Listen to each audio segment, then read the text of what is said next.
Hello everybody, welcome back to Starkey Farmstead.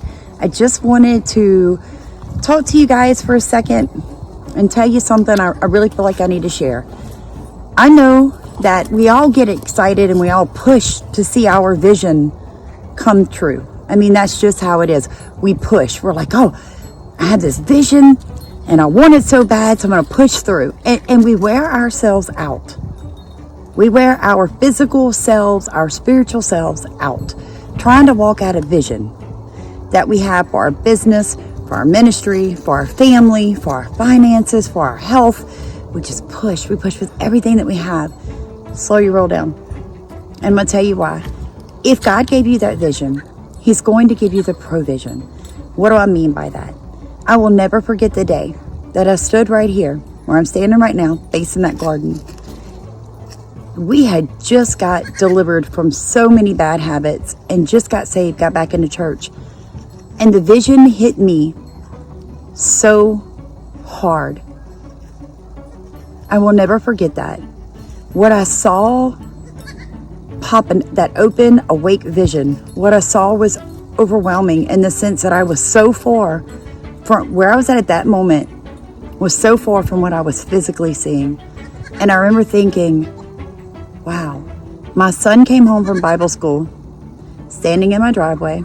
He looked out across the yard and he literally got tears in his eyes and he took a deep breath and he goes, Mom, God just shared your vision with me. He said, oh my gosh, Mom, it's so big. And I said, I know, right? Like so big. So why am I telling you this? Because I want you to remember this. If God gave you the vision, He will give you the provision to walk it out. All right? Too many times in our life, we get so stressed out. We get so worried about all the stuff in the world, pushing to make something happen. And we forget that we love and serve a God that makes a way where there is no way, right? Where there is no way. There is no way possible for that to happen for you until God gets in your boat. When Jesus steps in your boat, the storms go quiet. The boat settles down. I'll never forget, we had rabbits. It's the first livestock we ever had. We purchased those. We took our first step in faith that we were going to have this farmstead. So we purchased meat rabbits, Easy Hammer. We already had Atlas, which is our small farm dog, and we got Hammer, the livestock guardian. Well, we were gifted chickens, not once, but twice. Then we were gifted quail, Hammer. Now we have been gifted a goat.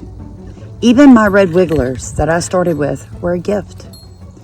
Some gifts were given to us because people found themselves in positions where they could no longer care for their animals. Sometimes we were gifted those animals because somebody just wanted to bless us.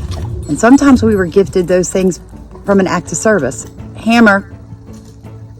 Come on, you got to let her play without you. Sorry. He gets a little excited with the baby goat. Since then, we have also been gifted more rabbits. We never asked. When we got the chickens, we were not ready for chickens. When we got the quail, we were not ready for quail. We got the goat, not ready for goat. My point is this. God was ready. He was ready to push us to a new level. He was ready to expand us in a new direction.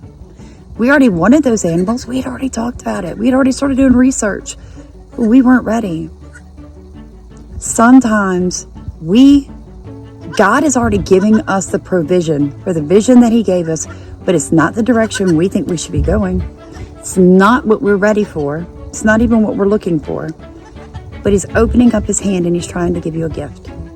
So I hope today that you listen to this and you remember that your God loves you. And if He is for you, who can be against you? So take that to heart tonight as the temperatures drop again, as you feed your animals early, as you warm your house up, as you tuck your children in, as you say your prayers, as you think about everything going on in the world, just remember what a mighty God we serve. And by the way, for those that you have watched this for, I got some tremendous news last week. We were expecting $5,000 and more oral surgery before they could even attempt to put in dentures. And I saw a dentist and he assures me that with no cost and no more surgery, he can fit me for teeth. So, what a mighty God we serve, who makes a way where there was no way. I mean, I had dental surgeons and oral surgeons and dentists tell me that there would be no way for me to wear dentures without allowing them to cut the bone out of my face. And I didn't want to do it again. And I had made my mind up that I wasn't going to do it. I'm going to roll with life the way it is, because you got to do what you have to do. I will say this. I did ask God about a week and a half ago to make a way where there was no way. Went in to see the dentist to ask a question, and this man was like, I can do this. We can do this. You came to the right place. Hammer, stop. So thank you for watching Starkey Farmstead. Please like, comment, and subscribe.